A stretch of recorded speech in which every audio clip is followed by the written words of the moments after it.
Aliny alarobia fa 7 volana oktobra taona 2024 manolotra ny araba topoko lasy topoko vavy dia tonga soa indray isika rehetra atao anatin'ny fandarana zoiteny amin'izao alina izao manasantsika rehetra ary anaraka ny fandarana hatramin'ny farany ny fandarantsika amin'ity alina ity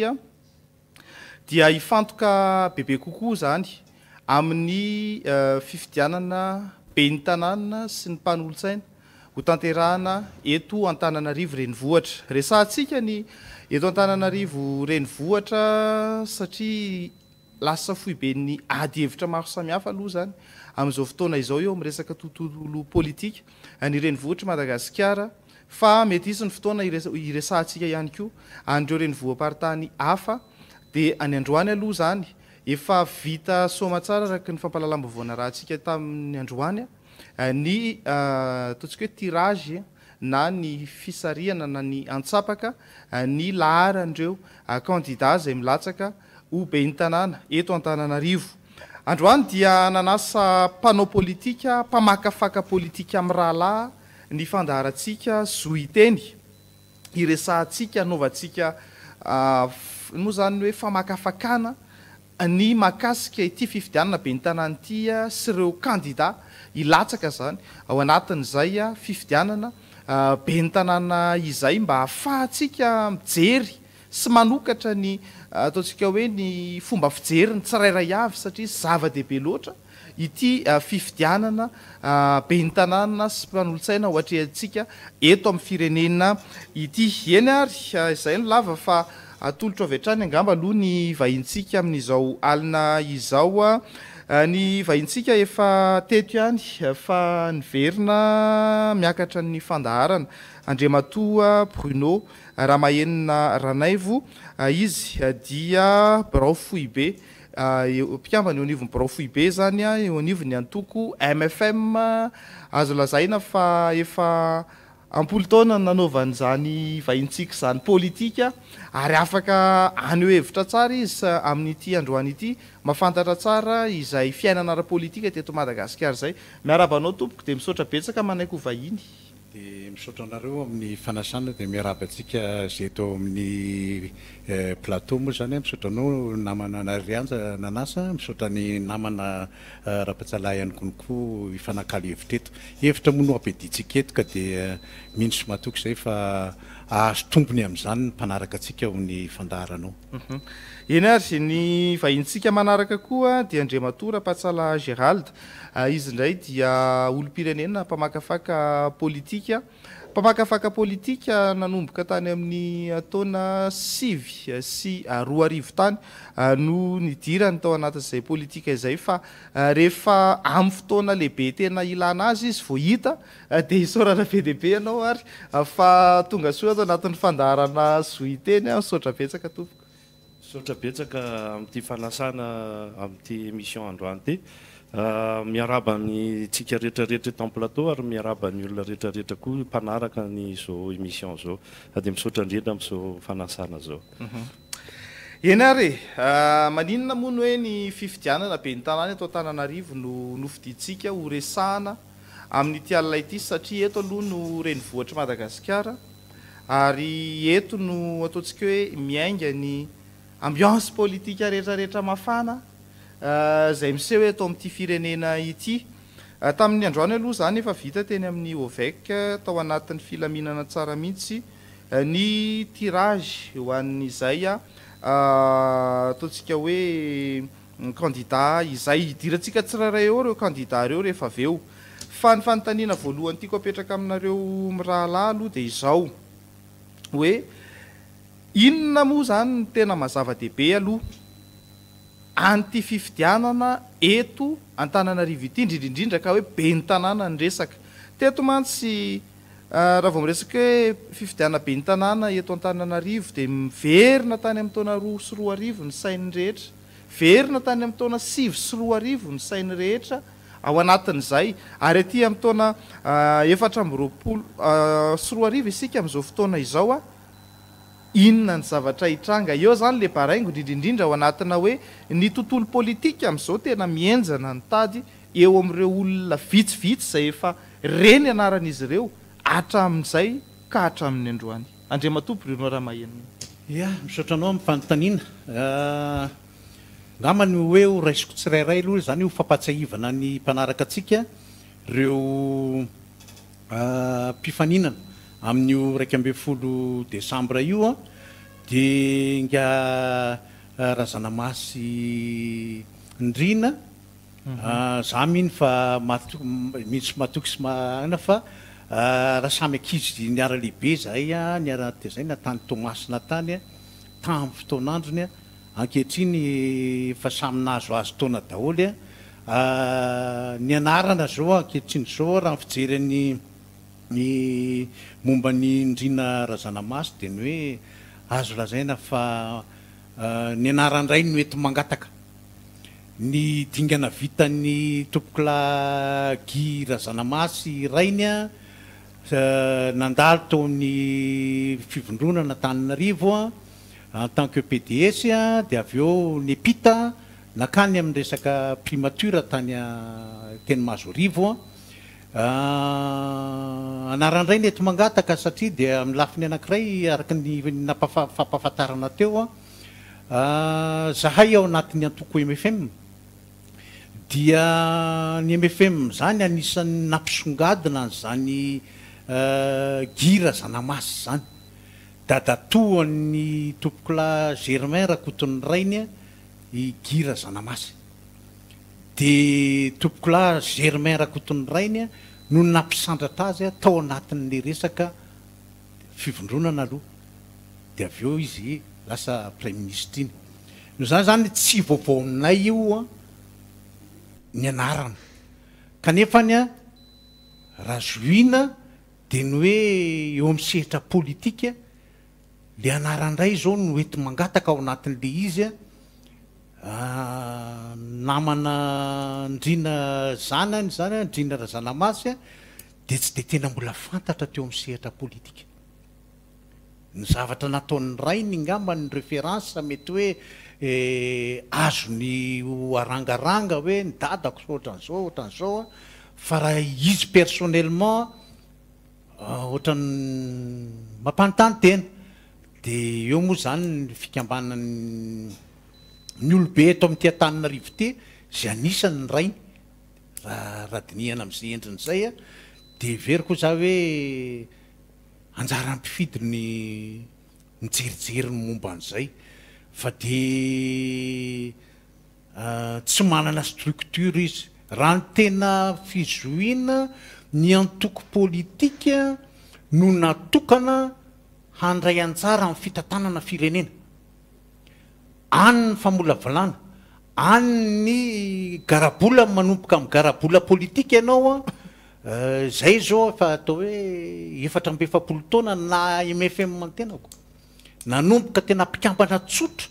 tena hoe simple militant dia nitarika fototra teny anivon'ny Fokotany nitarika toko teo anivon'le commune mandraky tiany Androany zao nanomboka tamin'ny 7 tsy mbola voasolo ahako amin'ny mpitarika vondrona ny district Anambohidratrimo dia mpikambana efa mpitarika zany mitarika ankehitriny zao ny MFM eto Analamanga ary zay no mahatonga ho bureau politika ao anatin'ny komity foibe ny MFM efa taona 2 zay dia zany parcours zany everinao fa tsy maintsy nisy ny fahalalana ny ratovinao ara-politika tena le sekoly mihitsiny zany le fanofanana ny diavinao hoe nandalo 12e ianao dia nandalo 11e ianao dia 10e dia nanala CEP ianao dia nanala BPC ianao dia ohatr'izay nandritran'izay fotoan'izay reny zany tosika reny ho an'le olona zay everina fa tena hoe mivolavolaina tao anatina sehatra politika idirantsika tsirairay aloha rehefa avy eo le hoe ohatrany ahoana daholo reo le candidat reo efa nisan'ny resahanao kely ngamba aloha ny candidat anankiray Indrina Razanamasy fa idirantsika tsirairay mihitsy reo candidat reo rehefa avy eo fa le fanontaniako teo aloha hoe ahoana ny fahitanareo hoe inona ny enjeu na ny mazava-dehibe aloha anty fifidianana be ny tanàna ohatra atsika eto Antananarivo ity alohan'ny ijerevantsika tsirairay andreo lay candidat ilatsaky ireo Andriamatoa.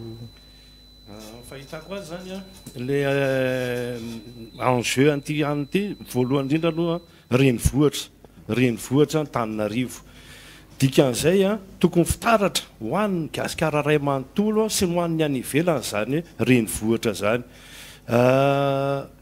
Mahatonga an'izy hoe tena tsy maintsy hisongadina amin'ity satria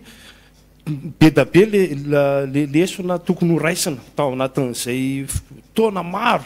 teto Antananarivo zay zay hita fa midina foana zany ny fahefan'ny olona midina foana ny ataoko hoe ny hygiène raha ny setroka ny condition de vie zany ao Antananarivo dia mihasarotra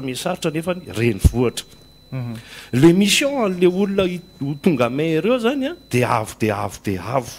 ny fahitako azy ary tena ataoko hoe importance primordiale ataon'le maire ho avy eo. Izy io tsy tokony ambaniana mihitsy. Marina ohatrany tatoato le izy ohatrany hoe miditra maire dia avy eo mivadika président sy ny any ohatrany hoe lalana ohatrany hoe lalana fitsofohana makany présidence le izy. Ataoko gambany fa tokony tsy eritreritra loatra an'izay tsika amin'ity fa tokony eritreritra tsara ny tena hoe ahoana ny ampisongadina satria horearea ny any ivelany rehetrarehetra zany rehefa tonga ny opérateur avy any ivelany eto Antananarivo izy milatsaka voalohany. Ny zavatra hita amin'ny voalohany maloto tsisy pouvoir d'achat ny olona sahirana na mandeha taxi ary ny olona amin'izao fa tena faran'izay sahirana aloha mandeha ny forona moa zao ny taxi moto amin'izay mba ahafahana hoe mitady solution mandeha embouteillage ianao raha ohatra ianao manenjika zay moa mpandraraha dia rehefa manenjika fotoana ianao hanao livraison taraiky ny livraison problème aminay zany zavatra zany nefa ny embouteillage mipetraka foana isanandro le lalana ho atao zany tena mbola lavitra be vao tafavoaka nefa tsy maintsy hotolona tsy maintsy hoentina ny fotoana angambo zao hitsanganantsika rehetrarehetra ao anatin'izay zavatra zay mahatonga anazy hoe tena important ty fifidianana andray mandeha ity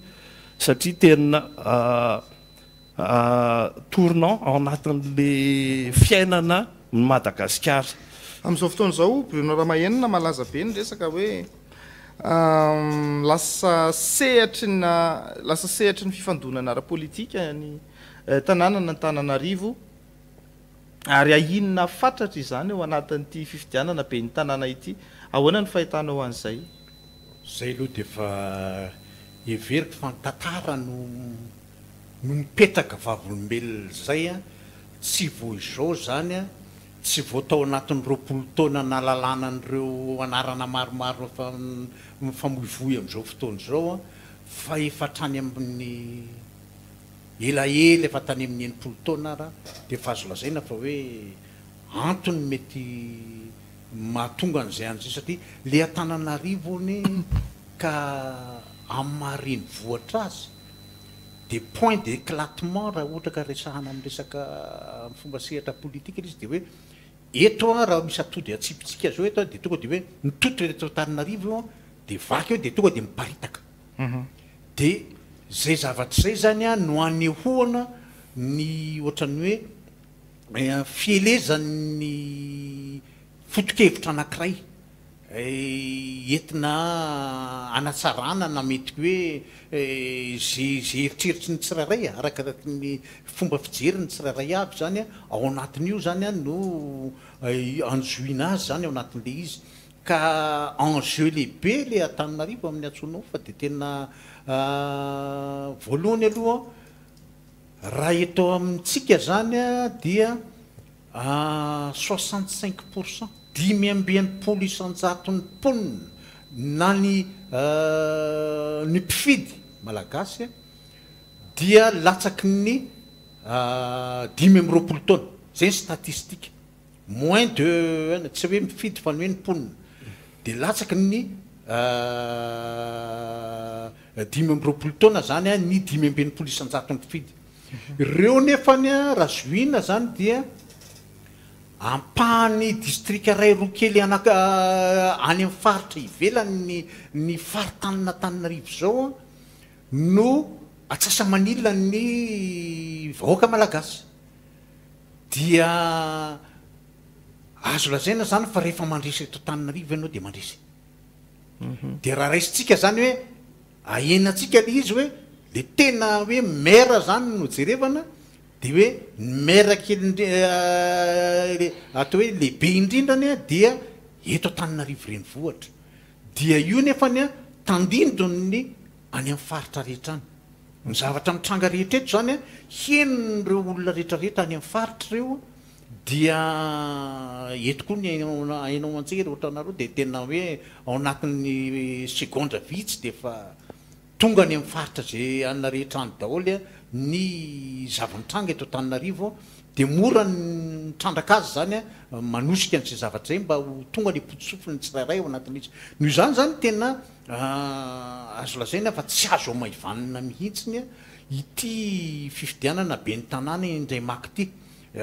tetosika de ohatrany hoe rehefa tsy mitovy loko amin'ny mpitondra de tsy androso ao Tananarivo tena fahatsoana be vavy zay zao satria voapirofotsika teo fa nitovy ny maire zay nametraka ny chef fokotany rehetra zay mifanaraka taminy tao nitovy le maire amin'ny région nitovy ny maire amin'ny tany amin'ny fitondram-panjakana rehetrarehetra tany sy ny gouvernement ny député momanginy fotsiny seka tena azo lazaina fa tsy nisy ihana raha tsy nisy agnamby reny zavatra nataony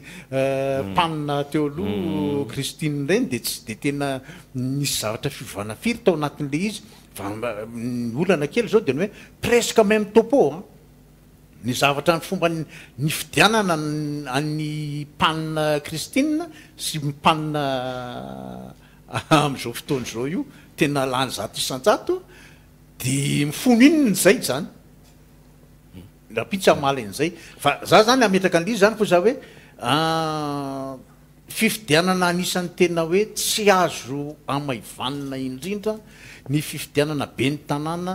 indrindraindrindra eto Tananarivo renivohitra amin'ity ndray maky ity dia anjaran'ny mpifidy ny mametraka ny olona zay veriny fa tena tokony teny hitondra ny teniny io mantsy de tsy hoe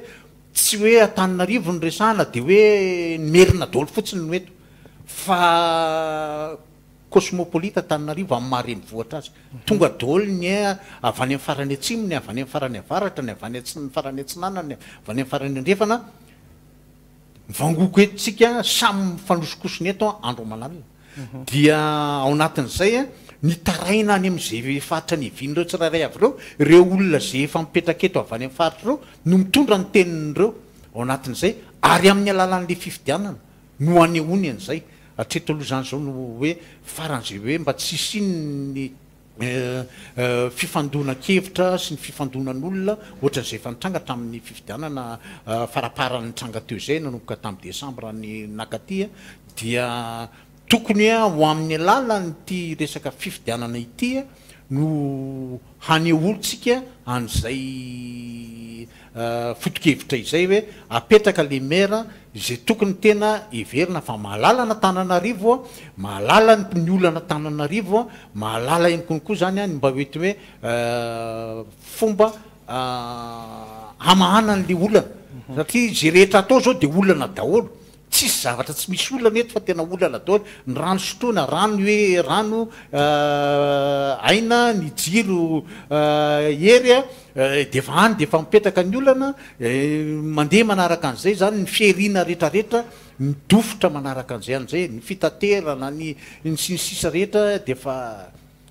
savorovoro manaraka an'izay daholo de diso zany arak'izay le hoe tokony hitovy fijery amin'ny mpitondra ny be ny tanàna nefa konkoa de ny hoe ny raha tsika nahita ihany konkoa fa fomba faran'izay tsotra ihany konkoa ny nandravany ny fitondrana any candidature n'le olona zay ny everina fa seka hoe mety hoe fa nahalalana Tananarivo elaela teo zay de hoe ahoana inona no vokany mifanaraka amin'izay. Hitantsika eo fa jerevantsika tsirairay rehefa avy eo zay fa manahoana ny fahitanao ny ambiance zany amin'izao le hoe pré-campagne na hoe mialohan'ny tena fampelezan-kevitra zany amin'izao fotoana izao efa tazatazana daholo ihany ny fihetsiketsehana maro samihafa hieran'ny tanàna moa zany ao ny fanamboaran-dalana ao ny rehetrarehetra zany hoe miezaka hoe mampiseho fa miasa ny mpitantana ny tanàna teo aloha satria efa candidat moa amin'izao fotoana izao zany ahoana ny fahitanao an'izay ao koa nefa miazakazaka any anatin'ny serasera amin'ny alalana émission maro samihafa. Io zany ny ambiance aloha zany dia ambiance ataoko ihany hoe ohatran'ny rehefa eo amin'ny fifidianana mihitsy zany vao ohatran'ny hoe misy manezaka ny ao amin'ny commune le candidat ao amin'ny commune amin'izao dia manezaka ny anao zavatra fa teo aloha zany ohatran'ny hoe natoritory ve sa ohatran'ny ahoana dia mila manao publicité ve zany amin'izao dia manezaka manao action aingakaingana ve zay le fanontaniana tiako apetraka. Nisy fotoana maro be teo amin'ny fotoana nahafahananao an'ireny zavatra ireny lizy no amin'izao mivangongo le problème tsy vita sa ve tokony atao hoe aloha atao hoe campagne foana angambany mandritra n'izay 10 taona mandritra ny 10 taona eo angambany dia amin'izay mba mandroso ngambany le zavatra zay ngambany vita daholo izy amin'izay ngambany campagne satria le izy ohatran'ny magaga fa rehefa tonga foana le campagne no zay vao misy zavatra mihetsika magaga zay. Ny ambiance ny candidat hafa hita aloha fa samy manomana daholo ny tsirairay io moa samy manana fomba fiadiny daholo amin'ny rehetrarehetra. Misy manao émission, misy manao action directe sur terrain logique aloha zany fa ny hitako aloha hoe ny candidat hafa zany amin'izao tsy manana le pouvoir hoe mampiasa ny zavatra efa disponible au niveau public zany manao any action fa mampiasa an'izay moyen ananany dia iny zany zavatra mbola hiverenana miverina foana moa zay resaka izay isaky misy fividianana eto amin'ny tanàna zay ny tena marina misy foana zany ohatrany hoe manana moyen akoatrany avy ohatrany hoe misy déséquilibre foana zany iny le fahadevitra be ahoana ny ampitoviana ny vola ampiasain'ny fond de campagne moa zany filazatsika ny vola ampiasaina fividianana voilà io moa ny fond de campagne réel zany sarotra fa au moins aloha zany le hoe inona le moyen hoentina tsy moyen financier ny resahako fa tena hoe moyen tokony ampiasain'ny candidat tsirairay na dia marina raha dia efa en poste ianao tokony séparena zany misaraka ny zavatra public any public sy ny zavatra hoentinao manao campagne. Tokony le campagne zany tokony miainga avy amin'ny ampony tsirairain'ireo candidat reo fa tsy zavatra manamora ohatrany hoe amiko le izy manamora fiainany ny tena marina amin'le izy manamora satria zavatra efa misy no ampiasain zareo zavatra eo ampelantanany zareo zay tsy hananany hafa dia moramora koa amin'zareo zany le manao ale marina fa sarotra manao campagne marina fa samy manezaka daholo ireo candidat reo fa ny tena marina angamba tokony ny ambiance tena tokony hipetraka dia hoe tena le ampony tsirairain'ireo candidat reo tokony hisongadina tanteraka ao anatin'le anina inona le asa atao hatraiza le conviction an'ireo candidat reo andeha anarina nyty renivohitra malala antsika ity satria matoa le renivohitra atony pôle économique angeza indrindra eraky ty Madagasikara ty ny tena manantsika tatsy teo hoe hitany any province sy ny commune hafa ny eto Antananarivo fa matoa le izy hitany hafa satria eto ny tena gros pôle économique raha mijery ianao Tamatavy misy pôle économique koa ny afaka misongadina koa ny élection na communale ny Tamatavy izy ohatr' zany fa le eto le enjeu ngeza be ety ny enjeu tena goavana be ka raha tsy miainga avy amin'le hoe tena olona manana ampo avo be anarina miainga avy any amin'ny tena fitenenanay azy any amin'ny arabe moa avy any amin'ny kibo mihitsy ny miakatra zay le izy hoe iny fa tena anao zavatra ho an'ny vahoaka marina tena hiasa ho an'ny vahoaka mila an'izay hoe force de conviction zay ngamba ny candidat tsirairay anao alizy fa raha mampiasa zavatra efa mipetraka ianao zavatra any public no ampiasainao anaovanao ny anina ny ankizy ny olona am'izao efa tsy adala ntsony fa mahafantatra fitretako anazy a reo candidat rehetrarehetra reo a tsisy laza mihitsy hoe tsy manana an'izay ahako tsy manana an'izay conviction zay raha za zany zao le candidat de tena tsy teny mihitsy hoe tsy manana an'izay fa andao jerevantsika mahitsy d'une manière hoe tena objectif zany na hoe tsy mitanila ny totsika hoe ireo le candidat nankifito reo efa nilaza ihany moa ianao teo hoe Andriamatoa Ndrina Razanamasy ny anarandray ny eto mangataka ozy ianao teo a so de misy anampinao momba an'izay aloha de hiditra amin'ny candidat hafa tsika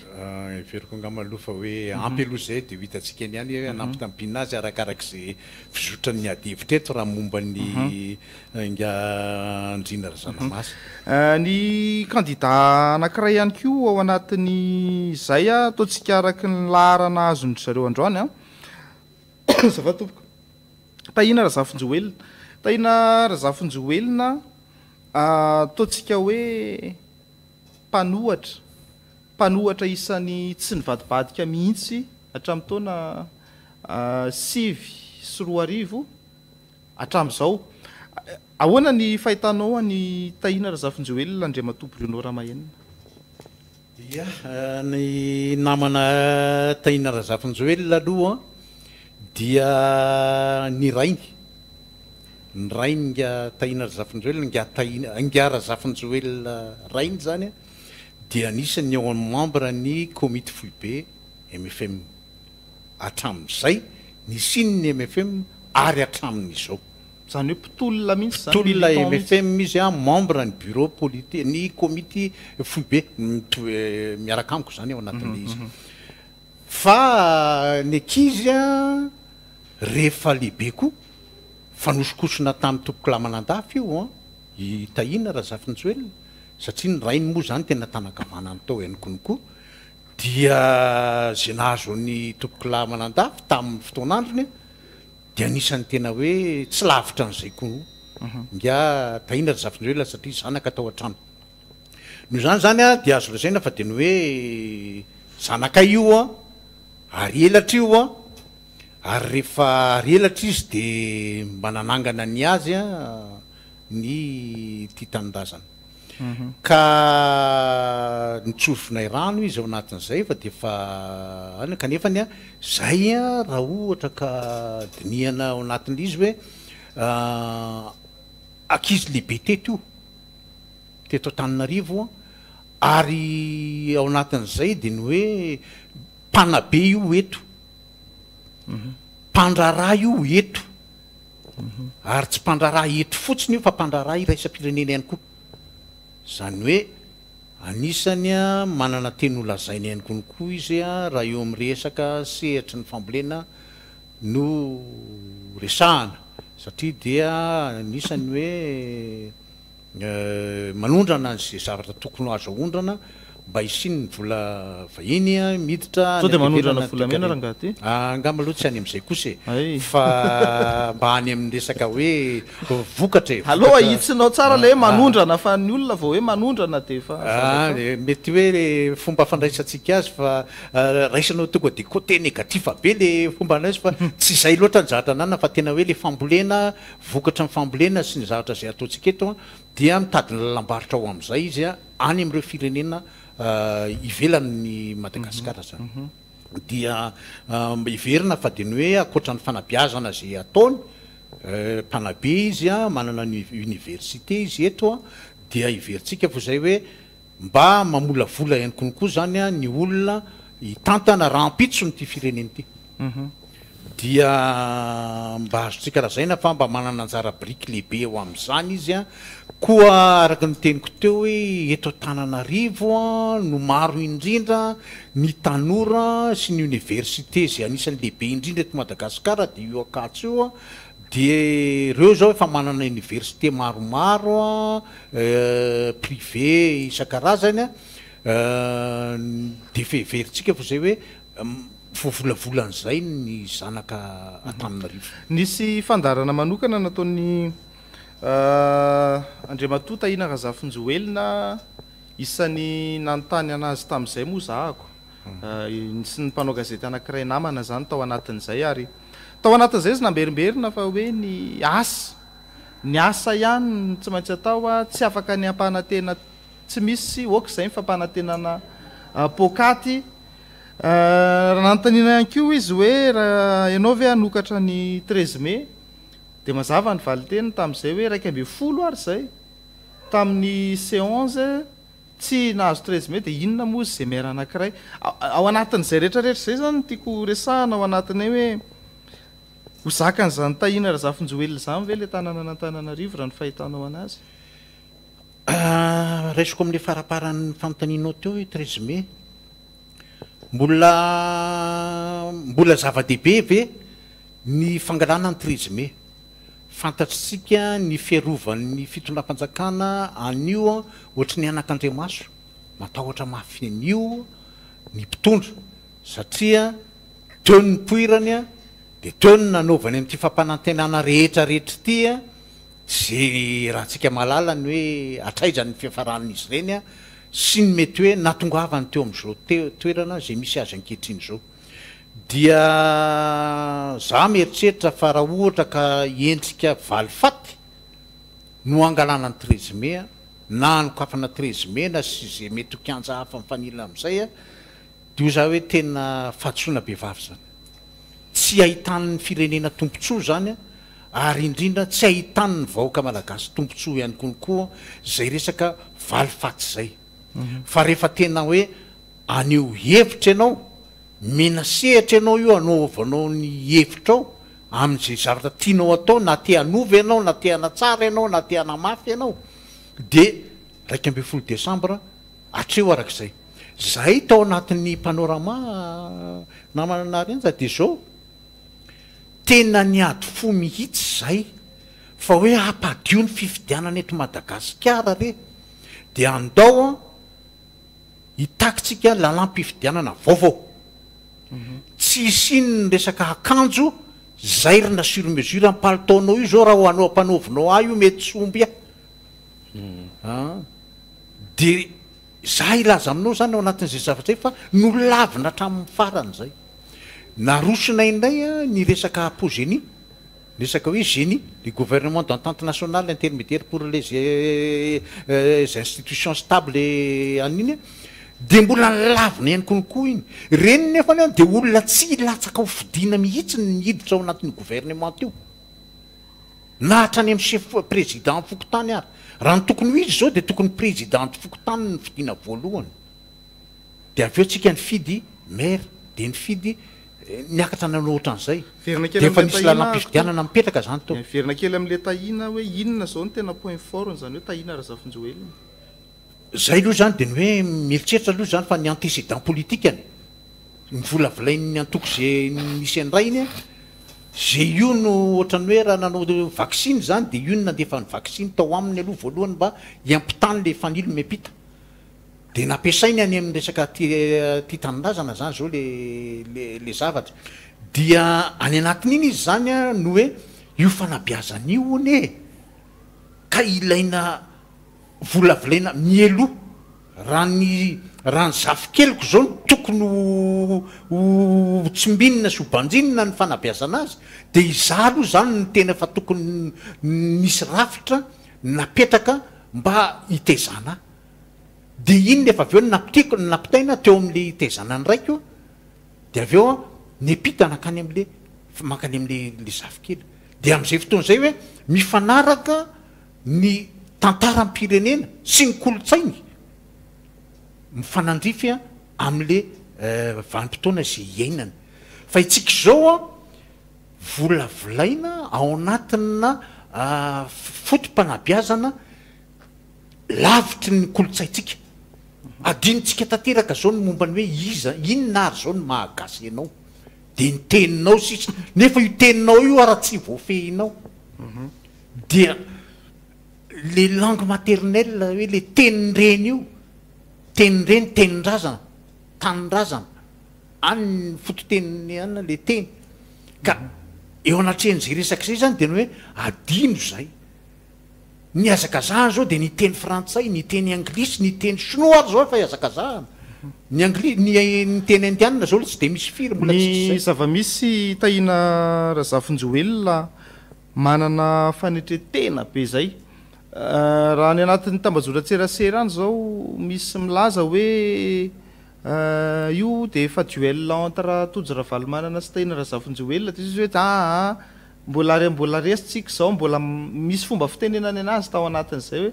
izy zany ohatrany hoe hitanao zany ohatrany hoe olona manetry tena be zany manetry tena be ve mety hitondrana ny tanàna ve zany ny fanetretena aloha ilaina mba tsy isin'ny valifaty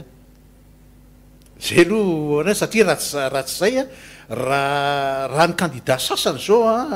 reo rina rehetra reo de ny tena iverina mantsy hoe tena hoe mazava zany zao ny momba azy de nga tojo de izy de tena mazava mihitsy hoe tena pure hoe tena hoe fanoerana ary valifaty ny eo an-damosina zay natao tamin'ny rainy natao tamin'ny reniny natao taminy mandinga antsika mbola tahina aloha zao raisiko hoe am'le anina zany dia zay zany ny fanoerana fa raha ny tena hoe tena mazava ny hoe pomba ndray de raha mato herilala ny tena hoe any satria avy amin'ny tena hoe candidat mpitondra mazavany zay dia ny akoatran'izay zany zao de le candidat intermédiaire zany hoe sady tsy tahina razafonjoelona zany tsy mpanohatra aminao za tsy laza ny tahina razafonjoelona hoe tena manao fanoerana pure zay moa ny lazana tamin'ny fotoanandro hoe tena hoe mpitolo tena hoe anina fa manao fanoerana izy tsy lemilemy ao anatin'le izy dia mba tsy andinganana mba tsy atrehana rafitra mba tsy anakorotanana rafitra dia mipetraka am'le izy hoe reo zany le candidat anisany hoe sady tsy manohatra tena efa nilaza moa izy hoe tsy olona nytoerina ozy izy fa rafitra na tsy fahaiza mitantana zay le mazava ny dia ao anatin'io zany no ametrahako an'l'izy zany hoe izy zao de anisany le sady tsy pomba no koa tsy mpanohatra fa mametraka an'le izy hoe riny fotokevitra tanjona tokony hokendrena momba na Tananarivo dia tiany any no iveriko fa mety ho planina milaza izy moa zany fa mbola ho avoaka ny plan ny drafitrasany ny momba ny solidalina mombany amin'ny fitantanana raha ohatra ka izy ny lany somatsara mitoeran'io fa zay aloha zany mahita fa ko satria araka ny teniko teo 65 5 isanjaton'ny malagasy dia latsaka ny 5 taona noho izany zany maro anisany tanora dia raha ohatra ka mahavaly an'izay olona ny tanora izay ny programa zay ho arosony ny atahina razafonjoelona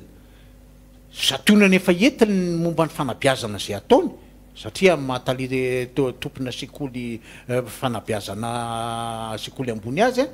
dia iveriko za hoe anisany mety azo kilina izy eo fifidianana aloha de resaka tena mahazo kilina izy de mety azo kilina izy eny ary rajantsika aloha ny amin'iny fa hiditra ny candidat hafa indray tsika Joseph Martin idadafara ny fahalalako azy io efa nilatsaka filoham-pirenena efa maromaro ny fifidianana ndraisany anjara fa tsy mbola elo izy na hoe mbola tsy voafidy mihitsy izy zany aloha hatramin'izao aloha raha fahalalako azy raha diso de afaka hitsin'ny ekipany fa ahoana fahitanao anazy indray izy zany raha ny zavatra teneniny aloha zany no entiny tam'le propagande ny tamin'ny 2013 moa zany izy le nilatsaka candidat présidentiel iny raha zavatra hoentiny de misy zavatra azo tsakotsakona marina alongama tonga de itsiko teny itsotra be le zavatra mibeda be marina fa refond total amin'ny Madagasikara misy beda be mieritreritra zany hoe tena tonga de marquant be zany le terme hoe refond total de Madagasikara io ilay tena ao anatin'izany tsika misy marina zany zavatra teneniny zany fa atreto aloha mbola tsy nahita loatra koa ny tena action any réel zany hoe mbola tsy afaka mitsara loatra n'io candidat io aloha atreto ny zavatra koa rehefa jereko ihany koa le zao izy mbola tsy namoaka ny plan tsy haiko raha mety zanga mandiso mbola tsy nahita ny plan any koa fa raha ny zavatra netiny hatramin'izay a mbola misy zavatra tsy ampy kely ao anatin'le discourny raha zahako zany a raha za manokana zao mbola tsy tena hoe misy be da be maharesy lahatra amiko aminy fa mbola tsy ampy mbola misy tsy ampy kely ao anatin'le zavatra hoentiny azonao zany hoe tiako atongavana hoe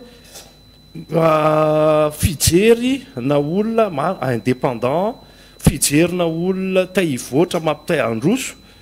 fa tokony mbola irahina amina zavatra maromaro hafa manodidina anazy izy a ahafahany mandroso kokoa ao anatin'ny tolona politika zay ilaina mihitsy a tena ilaina le polona politika fa mbola amiko zany mbola misy anina kely tsy maharesy lahatra anahako am'le zavatra hoentiny ny kandida manaraka tojo Ravalomanana ny zava-misy aloha dia androany zao natao ny tirage teo akaiky ny zanany rainy tao amin'ny oveka ary ny rainy dia ny filoha teo aloha marika Ravalomanana ihany no naka ny valopy zany tao anatin'izay ary nanokatra ny isa hoe laharana fahafiry ny zava-misy aloha zany dia ny mpamakafaka hafa ohatranareo no milaza hoe mandra-pavita amin'ny fifidianana dia eo akaikiny eo foana zany ohatry ny hoe rano sy vary foana aloha zany ny Andriamatoa Ravalomanana sy ny zanany satria tsy maintsy ny amin'ny anarany ray ny anosehana le zanany raha ny feritreretany maro azy zany eo anatin'izay ary na ny anatin'ny fitantanana ny tanàna ihany koa ary dia azo antoka fa tsy maintsy ao ambadika ny zanany foana ny rainy ao anatin'izay rehefa tonga eo amin'izay toeran'izay ary tsy maintsy zay tanjona napetraka ilay filoha teo aloha marika Ravalomanana no tsy maintsy tanterahany le zanany raha ny famakafakana fa tsy hoe hevitra zany fa famakafakana mandeha tsy seroa ahoana fahitana Andriamatoa Bruno Ramahenina ianao isany hoe efapolo taona maherina no politika ny zandrikely zandrilahy tojo aloha zany a dia arak'izay hoe tojo Ravalomanana mbola miverina ihany le fitenena teo hoe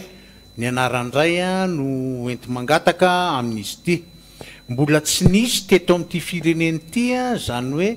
ny rainy a ny reniny a dia zao indray ny zanany a no ifandimby a eo amin'ny fitantanana reny vohatra ny firenena anankiray mbola tsy nisy teto amboniny tany zany fa Madagasikara aloha zany anisan'ny tena hoe lola arana amin'izany a mampiseho ny maizy azy a hoe hafa zahay a eto Madagasikara ny zavatra anankiray aloha dia ny hoe le fanakatsakanana zay nataony ny fitondram-panjakana any olona anyinga marika Ravalomanana dia nampanita-tsaina ny olona io nanokatra ny maso ny mpijery io a nefa koa nampanita-tsaina amin'ny voakasika dia zay le mate mbola miverina amin'le resaka teo hoe non seulement izy hoe ny anaran'ray ny ety mangataka fa mbola teo ihany konokoa hoe nampiasaina indray tamin'ity fifidianana ity a ny raha teo aloha ny CENI a zafady sy ny HCC no natao fitaovana ny fehezana ny fanoerana zay mifanandrana tamin'ny kandidam-panjakana teto a dia ity indray maky ity a ny DGI indray a no nampiasaina mafy a mba ikapanaranjo an'izay resaka mpifaninana tiana ho ahilika ary teo kilan'izay zany a dia ny gouvernemanta no tena androny ankinana nanatanterahana in'izany dia raha jeritsika fotsiny na ny famerenana ny prime ministre teo hoe mbola ity indray ara dia resaka kifitapitaka fotsiny teny ambotsirohatra iavoloha reny a hoe reo daholo ny candidat reo daholo ny député a manaraka nino moa ty izy ny mba hifidianana anolotra nyity premier ministre dia nandefa anaran'olona soi-disant hoe anaran'olona telo nakany a moa ve tena nisy tokoa ve le anaran'olona telo tsisy malalatsika fa dia ny hoe ny zavatra nisy dia ny hoe natao a zay fomba rehetra hoe eken'laisany a fa premier ministre io ihany a no aveliko ao dia tsisy mikaozinareo fa dia samy manaraka fotsiny fa zay le paike dia fa lasa manaraka an'izay a dia zay avoakan'iny lefa avy eo a tsy maintsy tanterahany rehetrarehetra zany ho anatin'izy ka zay a dia veriko za hoe anisany a nandranitra ny any itojo Ravalomanina ne raha ny tantara raha ny fahalalana de tokony any fariparitra Tsirabe Andranomanelatra no tokony ho candidat tany izy nanomana dossier eny hoe ho candidat tany fa rehefa nielingelenina ny dadany tatia de lasa nandeha ho azy le zavatra satria le raha misy aloha iverina fa antoko azo lazaina fa tena structuré hoe tena manara-drafitra na zany atao hoe antoko politique zany indrindrindrindra fa eto Antananarivo faritany de tsisy ohatran'io time io fanontaniako hoe tena bon choix ve na hoe safidy tena nety ve ho any antoko time le hoe Tojo Ravalomanana fieritreretanao azy fijeriko azy aloha zany de no za hoe quelque chose malheur niomana hitantana le tanàna ihany koa ve izy raha satria ohatrany hoe raha zay teny am'izay samborina fotsiny zany hoe avia ty raha diniatsika de anisan'ny tsoka teto Madagasikara niaraka tamin'ny ray aman-dreniny sy ny fianakaviana ray amanontolo tany Afrika Atsimo Tojo dia izy niverina milohan'ny fotoana de ny reniny lefa nanaraka ny verina araka an'iny de lena tsipy fotsiny natosika fotsiny tao anaty roplanina de lasa tany Indonezia tany ana tany nefa ny passeport tavela taty amin'ny guichet-ny anna taty de tsy fantatry zay fomba nana fa de lasa tafaverina tany Afrika Atsimo izy de taty orinana de zany rehetra zany aloha miaina ny Tojo zany chose vécue zany zay zavatra zay tamin'ny Tojo no zany misy impact ao aminy zay misy fiatraikany eo amin'ny fomba fisainany sy ny fomba fiainany dia vokatriny zany netin'iny zany zao hoe ela fa tokony isy sehatra fa andany alany Andranomanelatra zany manao de nalefa nakany izy de tany ny dossier ny rehetra rehefa tokony hoanina fa rehefa nidofotra le candidaturany ana de lasa candidature de substitution teto Antananarivo tampoka izy hoe ho fanavotana ny anaran'ny Ravalomanina zay tena hoe manana tandindona amin'ny anaran'le rafitra time zay matanjaka be eto Antananarivo de aloha ny Ravalomanana ihany no atsofoka makao de nety taminy zany io Tojo mety amin'ny time zany io Tojo Ravalomanana io am'izao fotoana ka io zany resaka hoe tena duel entre Tahina Zafinjoel sy Tojo ny fijeriko engany ambo diso fa makafakako ihany fitenenina fa samy jeune nareo de nefany samy lalo jeune ihany konkoa reo fa ny tompony ananany Tojo de les structures de parti hitatsika moa zany zay hoe discipline de parti hoe moa ny pronostic samihafa fa hita eo zay fa tsy mbola metraka pronostic tsika fa andinika fotsiny aloha ny zava-misy fa ny candidat anankiray ihany koa Monja Roindefo io isan'ny resaka be ihany koa io anaty tambazotra tserasera any hoe olona tsy veto Antananarivo za Monja Roindefo prime ministre niaraka tamin'ny mpitondra am'izao fotoana zao no tendrena teny amin'ny 13 mai teny amin'ny arabe izany Monja Roindefo zany fa tsy haiko hoe inona tsy mifanarahana tany amin'ny volomboasary de nisitaka am'izao fotoana zao milatsaka ao anatin'ny indépendant Monja Roindefo indray tsy haiko omeko anao ny fitondrana ny famakafakana Andriamatoa Rapatsala Gérald Monja Roindefo moa zany olona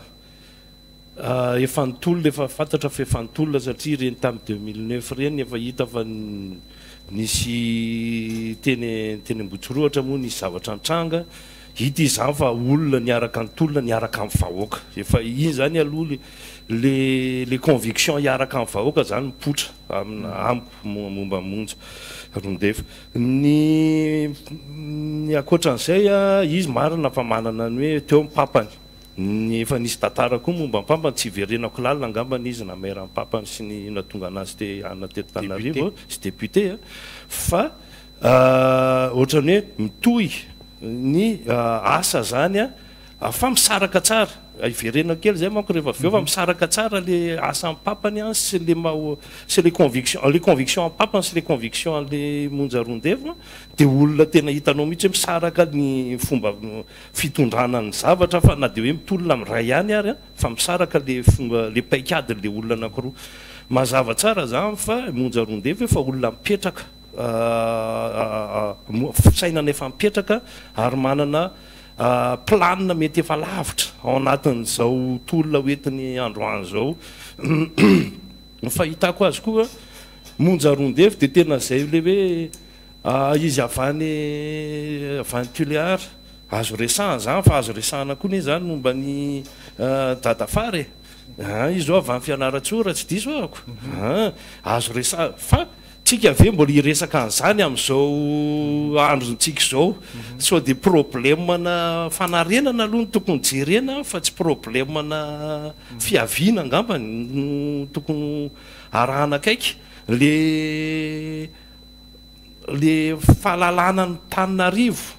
sy ny mponina ny Tananarivo sy ny zavatra ilain'ny Tananarivo angamba no tokony jerena akaiky hoe tena ho zaka an'le olona marina ve ho zaka monja marina ve zany andeha hitondra an'izany commune na Tananarivo zany a ao anaty hitany eo ampotrany eo moa ny paikadiny rehefa kelikely eo hitantsika eorehetrarehetra zay fa raha miverina kely tamin'ireny teneniko teo zao anisan'ny zavatra tenin'ny monjarondeva le izy miainga avany amin'ny vahoaka na amin'ny fomba fitenina inona amin'ny fiteny tsotra zakany olona rehetrarehetra ny zavatra teneniny matsiaro mahita ako zany raha zahako samyrery zao mahita plasiko ao anatin'le zavatra teneniny monjarondeva am'izao tsika miteny zao raha nieno an'le émission farany teo zao nareo le nataony anina iny tsy mbola propagande no nataony fa fanazavana tsotsotra fotsiny anisan'izay firesahana hoe avy any Tuléar zay izy fa nazavainy tsara tao koa ny hoe ainy ty Tananarivo ty inona le izy tsy le planina ny teneniny fa raha enonao tsara le zavatra dia eninao ihany hoe hikitika an'ity zavatra ty zany hikitika ny ty secteur ty izy dia hikitika an'ty secteur ty izy dia le izy zany hitako complet kokoa le zavatra hoentiny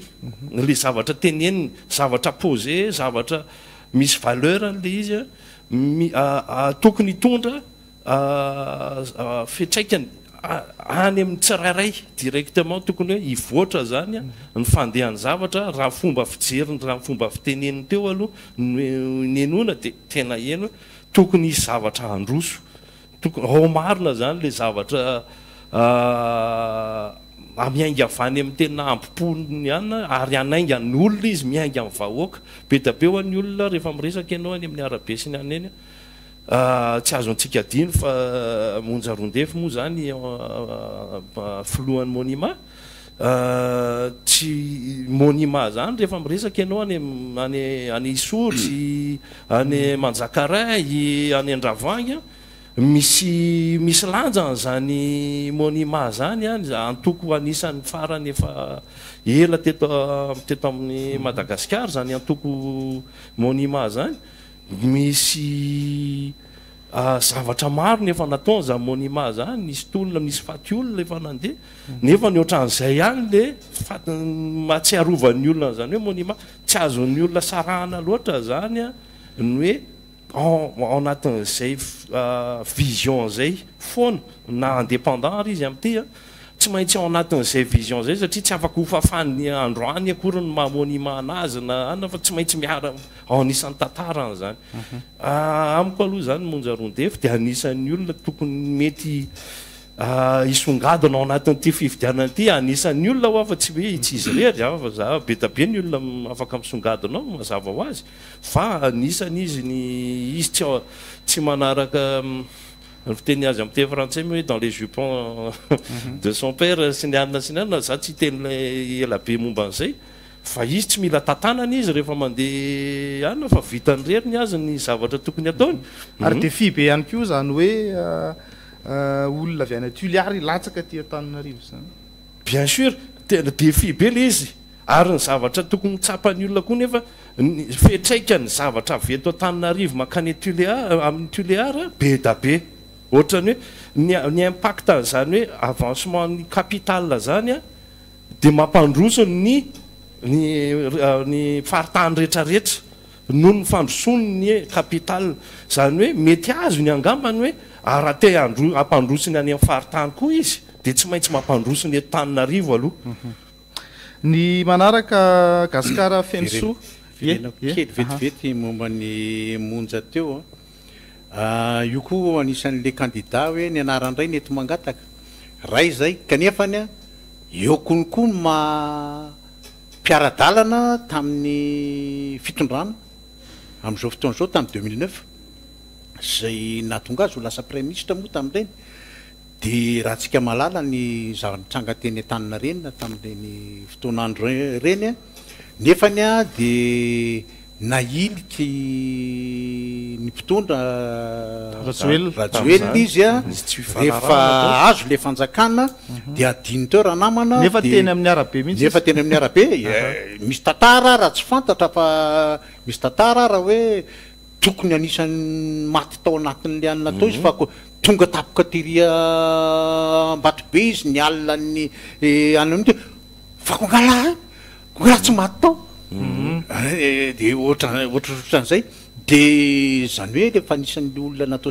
la cibre zany tao anatin'le izy dia cadeau empoisonné zany le resaka hoe aka premier ministre aka ny anina ho atao tranon'ny premier ministre bon iny an'zareo iny fa dia ny hoe valifaty io a mbola mamofopofona valifaty zany a le candidature ny monja roa ndefa amin'izao vis-à-vis an'ny mpitondra perinasa.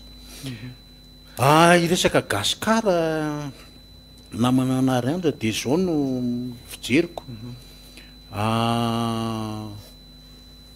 za manahy so dia anisan'le candidat anaparitaka vato fotsiny a ny ilana ny nandefasana any Gasikara teny teo moa zany hoe tsy mbola structuré mihitsy ary tsy entité politique fa mbola karazana mouvement mouvement rehetrarehetra mandalo ao anatina vanim-potoana anankiray a ny candidature ny Gasikara na tamin'ny législative teo zany na ny amin'ity mairie na Antananarivo ity dia za zany ohatrany misitona ny laklosy ao anatin'izy hoe so dia tokony moatrehana aloha le fa mba azo ao dia avelao aloha le zavatra mbola tsy ananina fa mbola ny tena mbola tanora mbola lavitrezaka mbola be deaibe ny zavatra mbola mety ho vita fa misy zavatra anankiray efa ady efa natompoko io dia nahatonga azy a olo tokana ao anatin'le verina fa mouvement izy nefa n'izy lany tsisy hafa à peu près mitovitovy amin'ny tompokolahy Francis Caravony tamin'ny fotoan'andro ny izy rery ny CSDDM tao dia nefa izy lasa premier ministre tamin'izany dia raha tsika nahita ny toyany fifandonany tamin'ny nandritra ny adiny enina nanaovany tompokolahy Zafer Beras tao amin'ny fandaharana télévision zany dia ohatran'izay le zavatra anany dia za zany hoe so dia lahy ka mifamitapitaka tsika dia Antananarivo ny tsara an'izay za moa tsy mpifidy atao Antananarivo renivohitra dia misarika ny saina Antananarivo renivohitra fotsiny hoe so dia manaparitaka zavatra fotsiny fa tokony mandalina tsara mandinika tsara za tsy milaza hoe aza mifidy azy fa za milaza fotsiny hoe so dia manakorontan-javatra fanamariana momba ny le resaka mouvement Gasikara Fensoa tsaroana tamin'ny zalatsaka solombavam-bahoaka nangataka tolo-tanana tamin'ny olo-pirenena mihitsy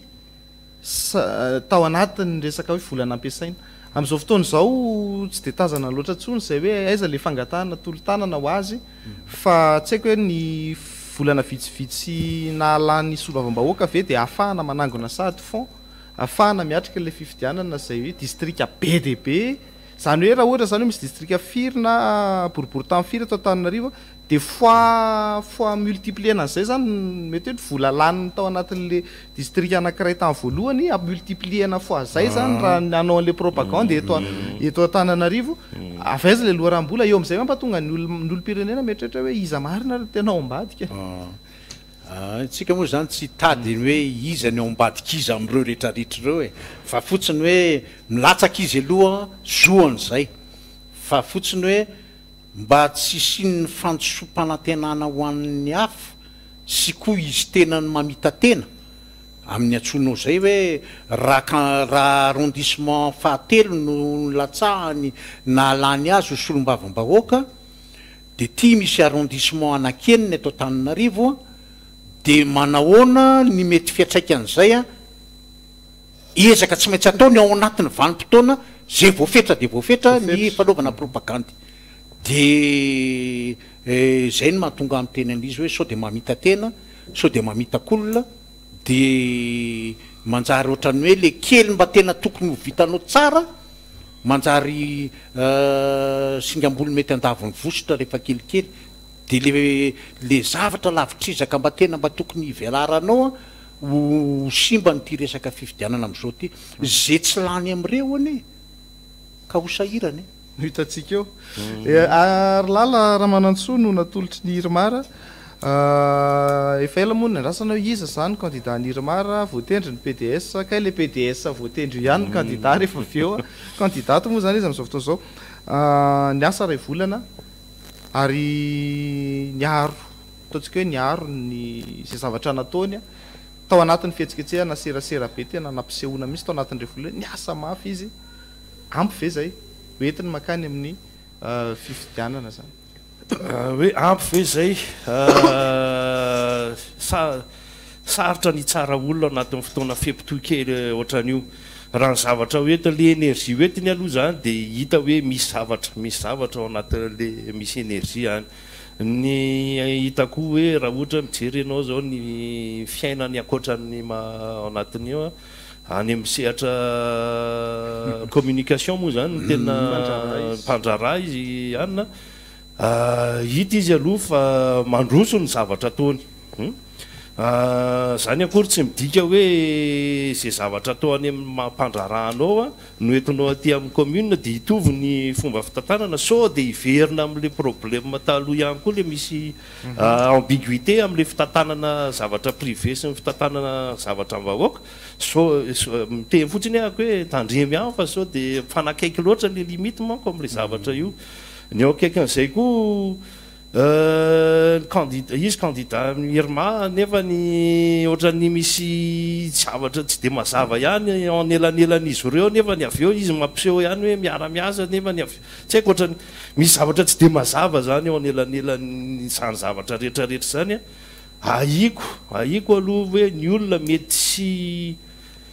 tsy atoky zavatra misy ambiguïté ohatran'izany mety mampanahy ny olona zany raha ny olona mpifidy aloha raha olona mpifidy tsotra anina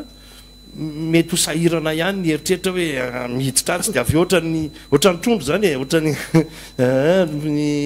anina anazy hoe miodina azy politika avolenta loatra fitenena zareo anazy any amin'ny arabe zany hoe politika avolenta loatra ny zareo ka tsy araka tsony de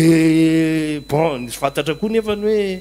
le couleur hoetiny efa nanao zavatra teto amin'ny firenena androantsika firitaona teoriana le couleur netiny io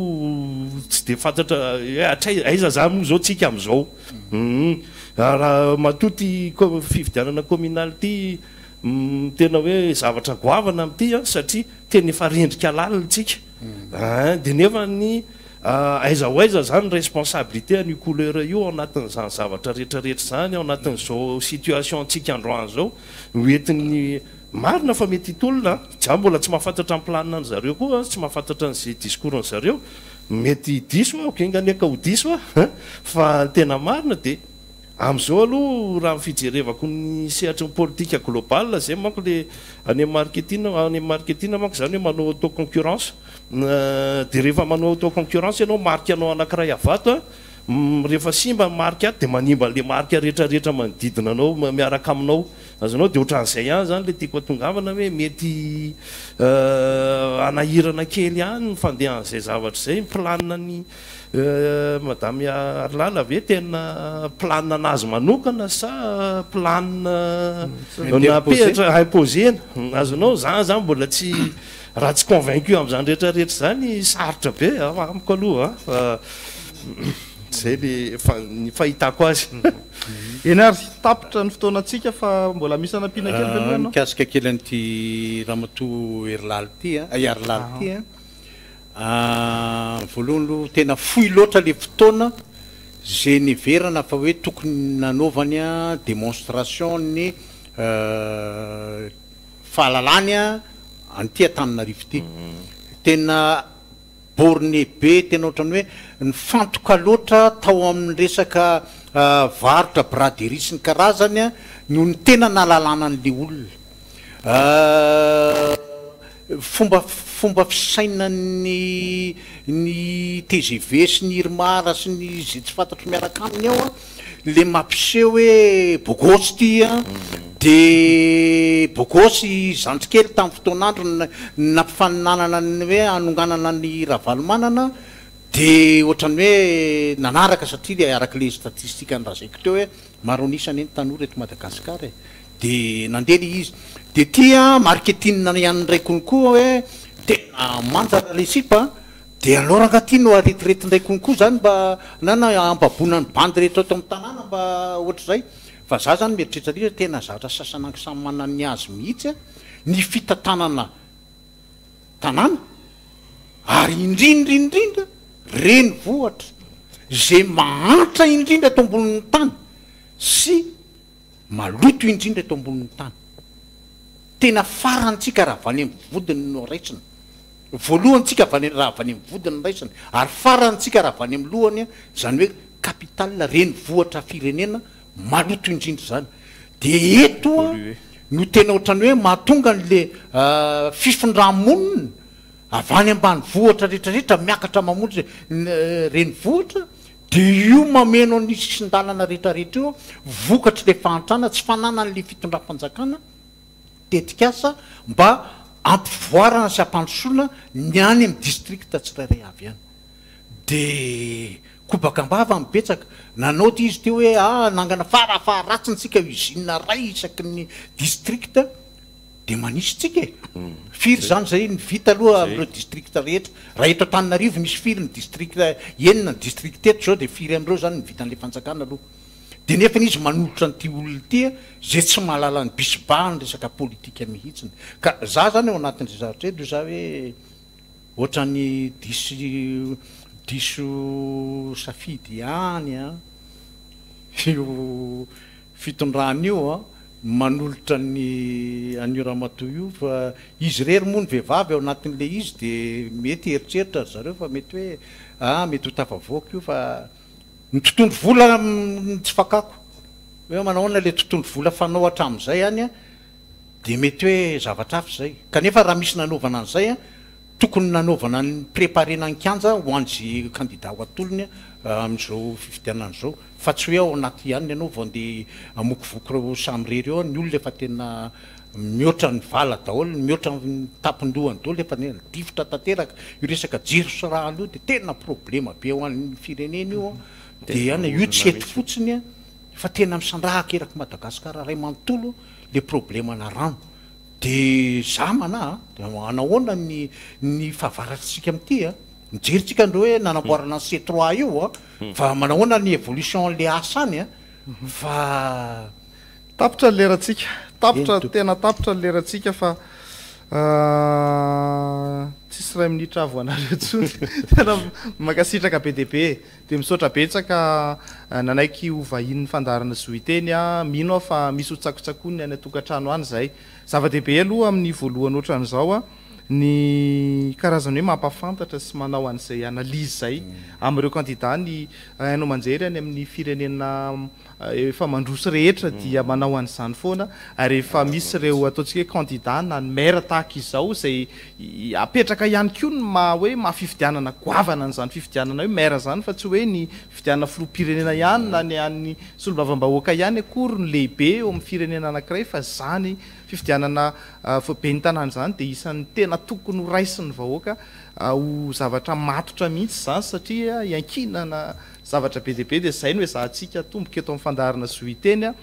za dia manentana ihany koa an'ireo le kandida anankifito na zay kandida hafa ihany koa hoe tena te hiakatra eto amin'ny fandaharana zoiteny a dia efa misokatra ny fafahana manao an'izay a efa misy ny tompona andraikitra maro samihafa moa zany izay afaka resahana azo resahana moa zany eo anatin'izay a hoe manahoana sy manahoana ny condition ahafahanareo miakatra eto amin'ny fandaharana zoiteny a fa azo atao tsara mihitsy izay a mba mitondra fanehoan-kevitra